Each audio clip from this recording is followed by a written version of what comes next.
భారతదేశం యొక్క బార్డర్స్ ఎవరు కాపాడాలి? రాష్ట్ర ప్రభుత్వాలా? ఇది అమిత్ షాకే తెలవాలి బాగా. ఎందుకనంటే రాష్ట్ర ప్రభుత్వాలు కాదు, కేంద్ర ప్రభుత్వ ఆధీనంలో ఉన్నటువంటి హోమ్ మినిస్టర్ మాత్రమే బార్డర్స్‌ను కాపాడే చొరబాటుదారులను ఏరివేసేటువంటి బాధ్యత హోమ్ మినిస్టర్‌కే ఉంటుంది. కాబట్టి అమిత్ షా మాట ఒక్కసారి ఇక్కడ వినండి. విన్న తర్వాత వీడియో కంటిన్యూ చేస్తాను. आपके मन से ममता जी को कहना चाहते, जितना रोना है धोना है रो दो लो। हम चुन चुन कर एक एक घुसपैठिए को न केवल मतदाता सूची से निकालेंगे, देश के बाहर से। దేశ హోంమంత్రి అయినటువంటి అమిత్ షా ఏమి చెప్తున్నారు ఆ మాటే కరెక్ట్ అక్షరాల నిరూపితమైంది. ఎందుకనంటే ఎన్నికల కంటే ముందు, ముఖ్యంగా వెస్ట్ బెంగాల్ ఎన్నికల కంటే ముందు ఎస్ఐఆర్ ప్రక్రియలో 91 లక్షల నుండి 1 కోటి మంది వరకు తొలగించినట్లుగా రిపోర్ట్స్ ఉన్నవి. కానీ 91 లక్ష మాత్రమే రికార్డ్ అయినవి సుప్రీంకోర్టులో వరకు కూడా ఆ కేసు పోయింది. కాబట్టి లాస్ట్కి వచ్చేసరికి 27 లక్షలకు మాత్రమే అది పరిమితమైంది. కానీ ఇక్కడ చొరబాటుదారుల యొక్క సందర్భాన్ని అమిత్ షా తీసుకొచ్చారు. కాబట్టి అసలు చొరబాటుదారులు ఎవరు?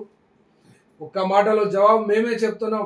బీజేపీని వ్యతిరేకించేటువంటి ప్రతి వాడు కూడా ఈ దేశంలో చొరబాటుదారుడుగానే అమిత్ షా ప్రభుత్వము, బీజేపీ ప్రభుత్వం ఈ దేశంలో భావిస్తుంది, అలాగే వ్యవహరిస్తుంది కూడా. కాబట్టి ఒకసారి బీఎస్ఎఫ్ అనగా ఇది బార్డర్ సెక్యూరిటీ ఫోర్స్ అరెస్ట్ చేసినటువంటి చొరబాటుదారులు 2024లో 1694 మంది, 25లో 727 మంది మాత్రమే పట్టుబడ్డారు. మరి మిగిలిన వాళ్ళందరినీ కూడా కావాలని చెప్పి ఇక్కడ వెస్ట్ బెంగాల్ ద్వారా కానీ మిగిలిన బంగ్లాదేశ్ తో షేర్ చేసుకునేటువంటి ఇండియన్ బార్డర్స్ ద్వారా పంపించింది అమిత్ షా ప్రభుత్వమా, బీజేపీ ప్రభుత్వమా అని ఖచ్చితంగా చెప్పవలసి వస్తున్నది. ఎందుకనంటే బంగ్లాదేశ్తో షేర్ చేసుకునేటువంటి ఇండియన్ స్టేట్స్ ఏమున్నాయి అని కనుక చూస్తే వెస్ట్ బెంగాల్, త్రిపుర, మేఘాలయ, మిజోరాం మరియు అస్సాం. ఈ యొక్క రాష్ట్రాలలో ఎవరి పరిపాలన కొనసాగుతుంది? మరి బీజేపీ ప్రభుత్వంలో కేంద్రంలో హోమ్ మినిస్టర్ ఎవరు అంటే అమిత్ షా.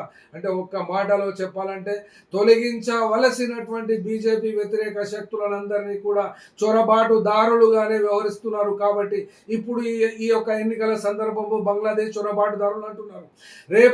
రేపు పాకిస్తాన్కు సంబంధించినటువంటి చొరబాటుదారులు కూడా వచ్చేటువంటి రాష్ట్రాలేవి Gujarat, Rajasthan, Jammu and Kashmir, union territory, Ladakh కూడా వస్తుంది. కాబట్టి అక్కడ కూడా పాకిస్తాన్ చొరబాటుదారులే ఉంటారు. ఆ చొరబాటుదారులు అంటే బీజేపీ వ్యతిరేకులే అమిత్ షా భావనలో.